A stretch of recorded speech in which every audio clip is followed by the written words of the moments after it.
Shalom, puji Tuhan, Bapak Ibu saudara kasih dalam Tuhan. Kembali berjumpa dengan saya, Pendeta Dede Daniel, dalam Renungan Malam. Hari ini hari Selasa 11 Juni 2024. Saya terus berdoa agar Bapak Ibu saudara semua tetap dalam pemeliharaan Tuhan dan mempersiapkan hati kita untuk kebenaran firman Tuhan setiap hari melalui ayat-ayat yang kita baca dan juga mendengarkan renungan khotbah-khotbah seperti ini yang mengingatkan dan menguatkan kita sehingga kita menjadi pribadi yang lebih baik lagi. Dan hari ini kita masih terus belajar sepanjang bulan ini mengenai pelajaran dari tokoh-tokoh Alkitab. Kita sudah belajar beberapa orang yang positif dan hari ini kita kembali belajar hal-hal yang negatif yang mesti kita hindari dari tokoh Kain. Saya beri judul Kain, contoh buruk dalam ketidaktaatan.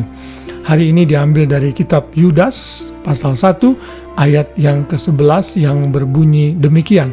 Celakalah mereka karena mereka mengikuti jalan yang ditempuh Kain dan karena mereka oleh sebab upah menceburkan diri ke dalam kesesatan Bileam dan mereka binasa karena kedurhakaan seperti Korah. Kita tahu Kain dan Habil mempersembahkan korban. Habil mempersembahkan dari binatang, sedangkan Kain mempersembahkan dari hasil tumbuhannya, dan Tuhan menolak persembahan Kain. Kita tahu melalui kesaksian dalam Kejadian 4 ayat 1-15, Ibrani 11 ayat 4 yang kita sudah bahas saat saya membahas mengenai tokoh Habel, juga dalam 1 Yohanes 3 ayat 12, di sana dinyatakan dengan jelas bahwa Kain hidup dalam ketidaktaatan dan dengan sengaja menolak perintah yang Tuhan berikan mengenai bagaimana cara-cara mempersembahkan korban. Hal ini terbukti persembahan Kain ditolak oleh Tuhan, sementara persembahan dari Habel diterima oleh Tuhan. Dan kita juga belajar bahwa kesesatan Kain dan ketidaktaatan Kain ini disejajarkan dengan tokoh Bileam yang karena uang rela dibayar oleh Balak untuk mengutuki umat pilihan Tuhan. Walaupun saat itu Tuhan bekerja dan malah berkat yang diucapkan Bileam. Kemudian disejajarkan juga dengan Korah. Kita bisa belajar di dalam kisah Korah dalam kitab Bilangan pasal 16 1-32, di mana Korah ditambah dengan 250 pemimpin-pemimpin Yahudi pada saat itu menolak kepemimpinan Musa, dan akhirnya mereka ditelan bumi karena Tuhan menghukum mereka dan bumi terbelah dan mereka masuk ke dalamnya. Dan apa yang ditulis di dalam kitab Yudas ini adalah peringatan kepada orang-orang yang murtad, kepada guru-guru palsu, nabi-nabi palsu yang seringkali mengikuti kesesatan dan ketidaktaatan Kain, Bileam, dan Korah. Dan Tuhan menjanjikan penghukuman bagi orang-orang seperti ini. Karena itu Tuhan menyatakan celakalah mereka. Mereka di sini adalah orang-orang yang murtad, para guru-guru palsu yang hanya melayani karena ingin dan dimotivasi oleh uang semata seperti Bileam, atau mereka menolak kepemimpinan Tuhan, kepemimpinan rohani yang ada di atas mereka seperti Korah. Karena itulah Tuhan menghendaki kita untuk belajar dari mereka yang salah ini dan kita tidak melakukannya. Dalam ayat 12 dikatakan mereka inilah noda dalam perjamuan kasih-Mu, di mana mereka tidak malu-malu melahap dan hanya mementingkan dirinya sendiri.